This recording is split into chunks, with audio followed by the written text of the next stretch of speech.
नमस्कार विद्यार्थी मित्रांनो, आपण स्टडी विथ मी 2026 एजे या चॅनलवरती तुमचं मनपूर्वक स्वागत आहे. MPSC, UPSC, PSI, STI, ASO किंवा ग्रुप सी इतर कोणत्याही स्पर्धा परीक्षा म्हटलं की भारतीय राज्यघटना हा विषय अत्यंत महत्त्वाचा ठरतो. तर आज आपण शिकणार आहोत भारतीय राज्यघटनेची ठळक वैशिष्ट्ये, silent features of Indian constitution. तर हा असा टॉपिक आहे की ज्यावरती दरवर्षी एमपीएससी मध्ये थेट प्रश्न विचारला जातो. म्हणून हा व्हिडिओ शेवटपर्यंत नक्की पहा आणि नोट्सही तयार करा. तर सर्वप्रथम आपण एक गोष्ट समजून घेऊया. तर भारतीय राज्यघटना ही जगातील सर्वात मोठी लिखित राज्यघटना आहे.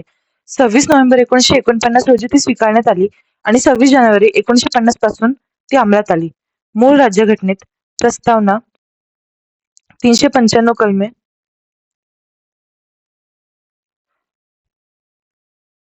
आणि 8 अनुसूचींचा समावेश होता. तर आज अनेक घटना दुरुस्तीनंतर सुमारे 470 कलमे, 25 भाग आणि 12 अनुसूचींचा समावेश होतो.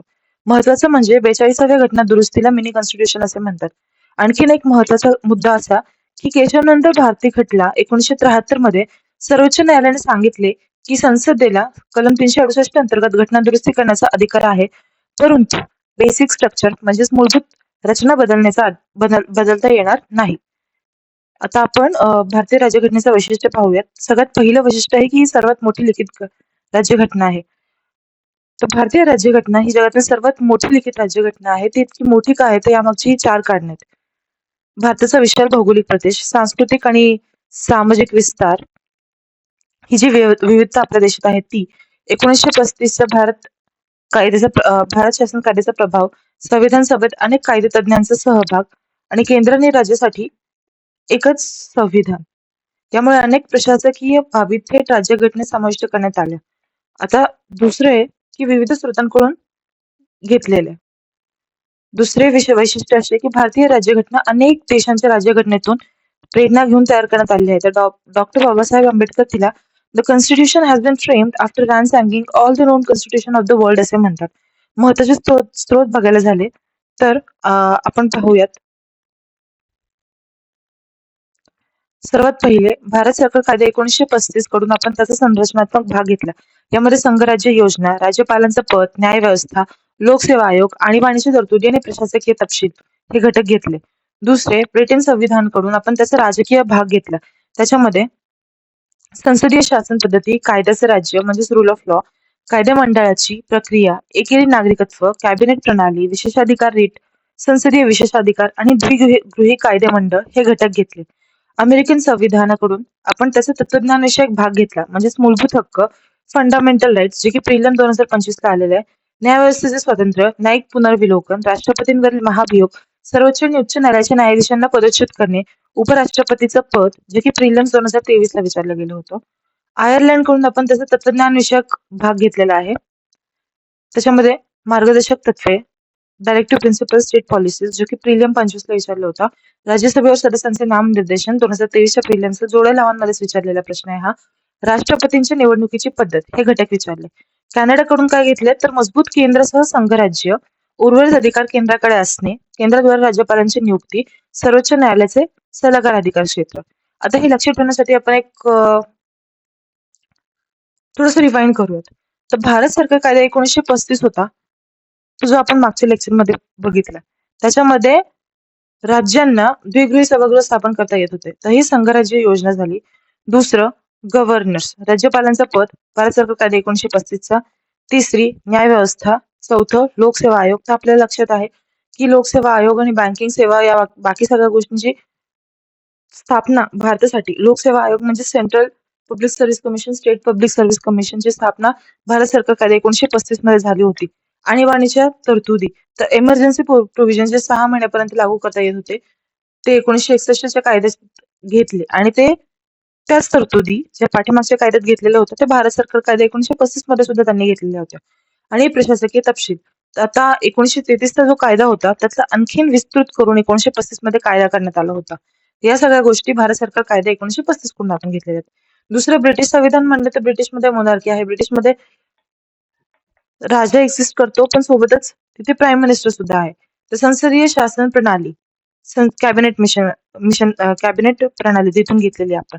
पुन्हा कायद्याचे राज्य रूल ऑफ लॉ, कायदे मंडळाची प्रक्रिया, एकेरी नागरिकत्व सिंगल सिटिझनशिप, कॅबिनेट प्रणाली, विशेषाधिकार रेट, संसदीय विशेषाधिकार आणि द्विगृही कायदे मंडळ. ठीक आहे, अप्पर हाऊस आणि लोअर हाऊस हे आपण ब्रिटन कडून घेतले. अमेरिका म्हणलं तर अमेरिकेमध्ये आपल्याला माहिती आहे की फंडामेंटल राईट्सच अमेरिकेमध्ये फॉर्म झाले होते. न्यायव्यवस्थेचे स्वातंत्र्य, न्यायिक पुनर्विलोकन, राष्ट्रपतींवरील महाभियोग, कारण की तिथे प्रेसिडेन्शियल सिस्टम आहे, तिथे प्रेसिडेंटच असतो. सर्वोच्च आणि उच्च न्यायालयाच्या न्यायाधीशांना पदच्युत करणे, कारण की तिथे लेजिस्लेटिव्ह आणि एक्झिक्युटिव्ह ऑर्गन्स एकमेकांपासून पूर्णपणे वेगळे आहेत. म्हणजे राज्य करणारे आणि कायदे करणारे एकमेकांपासून पूर्णपणे विभक्त आहेत. उपराष्ट्रपतीचं पद हे आपण अमेरिकेकडून घेतले. आयर्लंड कडून काय घेतलं तर आपण directive principles of state policies, मार्गदर्शक तत्वे.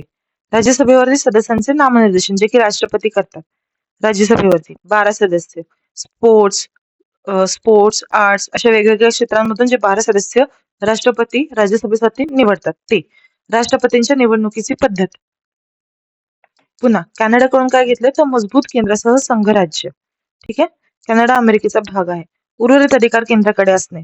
रेसिडेंट पॉवर्स जे की सेंटरकडे असणार. केंद्राद्वारे राज्यपालांची नियुक्ती का, कारण की तिथे सेंट्रलला प्रेसिडेंट असतो आणि सगळ्या स्टेट्सला गव्हर्नर असतो. सर्वोच्च न्यायालयाचे सल्लागार अधिकार क्षेत्र म्हणजे सुप्रीम कोर्ट सल्ला देऊ शकते. पुढे बघूयात आपण ऑस्ट्रेलियाकडून घेतली समवर्ती सूची. ठीक आहे, central list, state list, concurrent list. त्यातली ती कॉन्करंट लिस्ट आहे ती ऑस्ट्रेलियाकडून घेतली.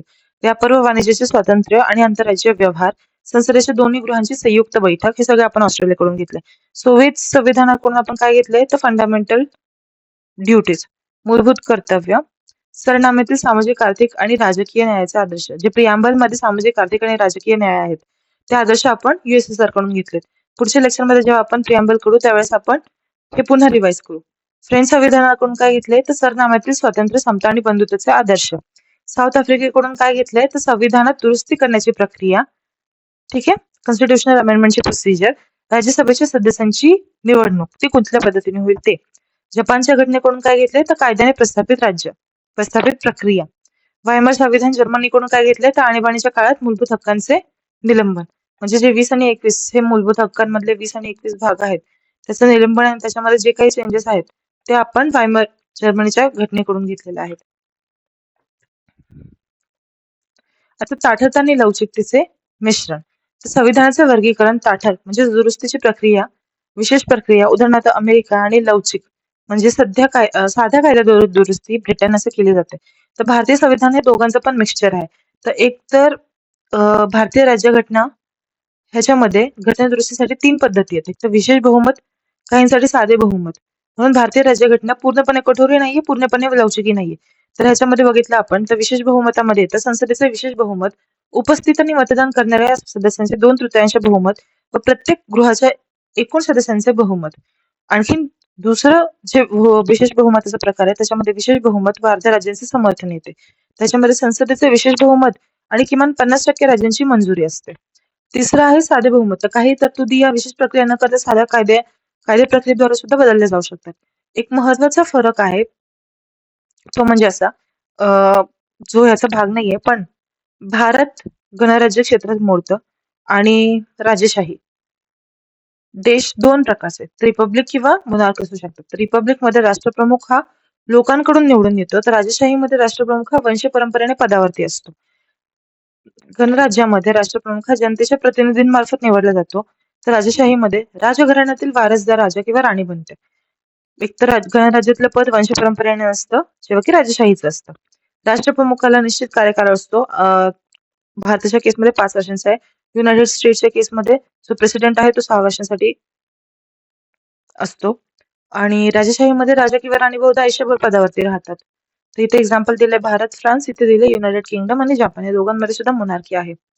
पुढे बघूयात आपण संघराज्य व्यवस्थापन एकात्मतेकडे झुकणारी.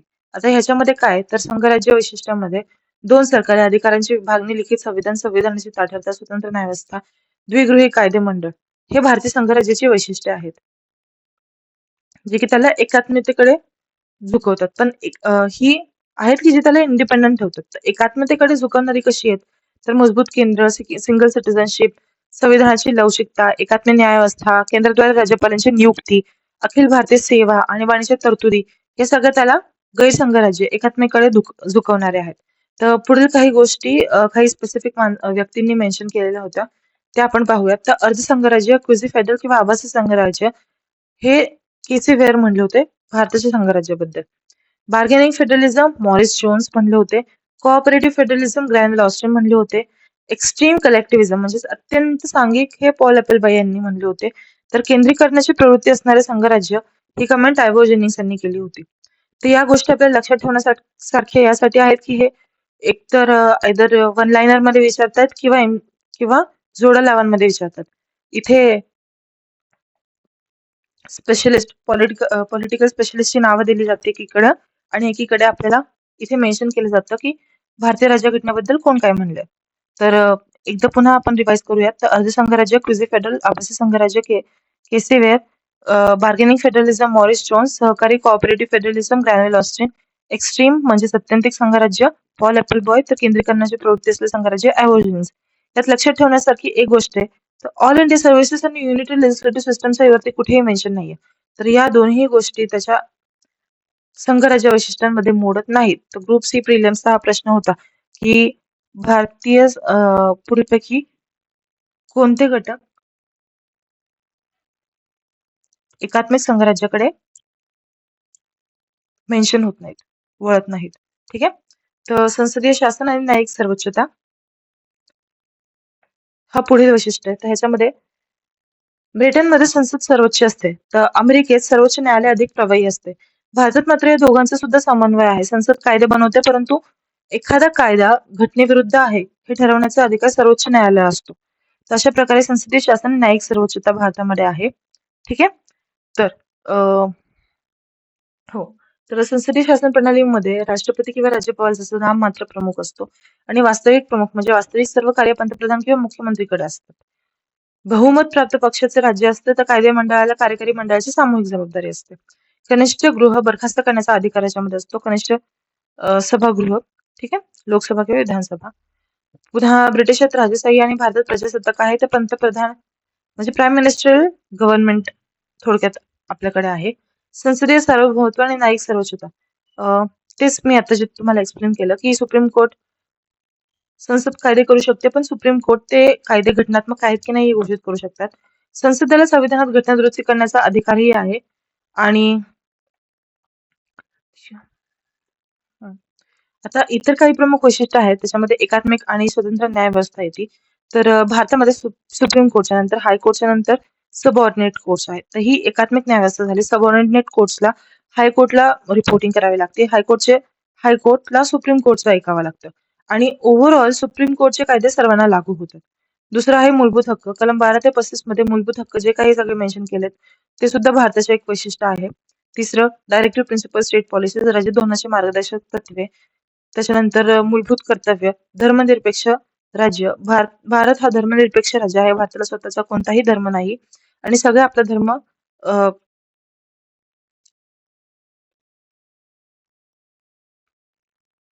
पाळण्यासाठी इंडिपेंडेंट आहेत. तर 42व्या घटना दुरुस्तीने भारताच्या प्रिअम्बल मध्ये आपण सिक्युलर हा शब्द ऍड केलेला आहे. पुन्हा कलम 14, 15, 16 आणि 44 जो की युनिफॉर्म सिव्हिल कोडशी रिलेटेड आहे, तो सगळ्यांना आपला आपला इंडिपेंडन्स प्रोव्हाइड करतो. फॉर एक्झाम्पल कलम 14 मध्ये equality before law and equal protection of law आहे. कलम 15 मध्ये प्रोटेक्शन अगेन्स्ट एक्सप्लॉइटेशन आहे. अशा पद्धतीने पुन्हा सार्वत्रिक प्रौढ मताधिकार आणि सर्वांना मतदान करण्याचा अधिकार आहे. आणि 61वी घटना दुरुस्ती 1988 ने मतदानाचं वय 21 वरून 18 वर्ष करण्यात आलं होतं. पुन्हा एकेरी नागरिकत्व. US मध्ये ड्युअल सिटिझनशिप आहे. स्टेटसाठी वेगळी, सेंटरसाठी वेगळी. ठीक आहे. तर भारतात मात्र तसं नाहीये. तुम्ही कुठल्याही राज्याचे नागरिक असलात तरी तुम्ही भारताचे नागरिक आहात. स्वतंत्र संस्था बनवलेल्या आहेत. Comptroller auditor general of India, निवडणूक आयोग, इलेक्शन कमिशन इंडिपेंडेंटली काम करते. Union public service commission, state public service commission independently काम करतात. त्यांच्यावरती कुणाचाही दबाव नाही. पुन्हा आणीबाणीच्या तरतुदी आहेत. देशात अंतर्गत आणीबाणी झाल्यास पुन्हा त्रिस्तरीय शासन प्रणाली. तर ह्याच्यामध्ये सेंटर, स्टेट आणि पंचायत राज व्यवस्था. तर या 3 गोष्टी ह्याच्यामध्ये ही त्रिस्तरीय शासन प्रणाली आहे. आणि सहकारी संस्था, कोऑपरेटिव्ह सोसायटीज, ह्याच्यामध्ये आपण सांगू शकतो की कोऑपरेटिव्ह सोसायटीज भारतामध्ये आहेत.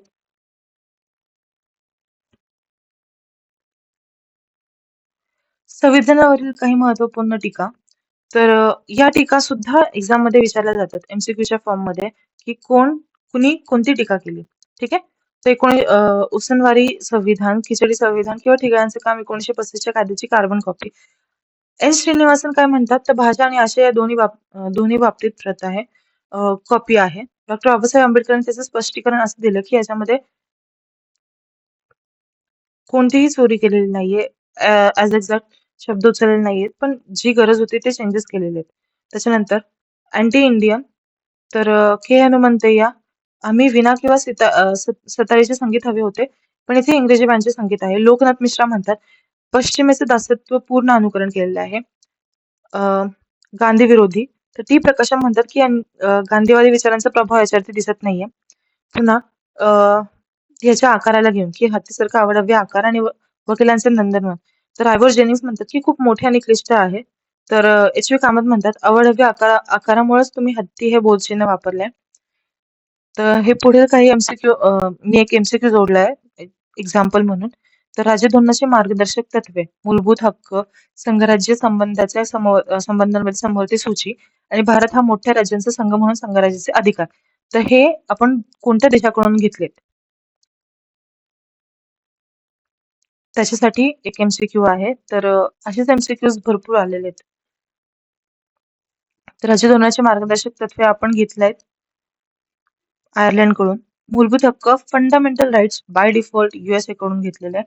सेकंडचा ऑप्शन आहे 5, 2 आणि 4 मध्ये. ठीक आहे. ह्याचा 5 आहे, ह्याचा 3 आहे.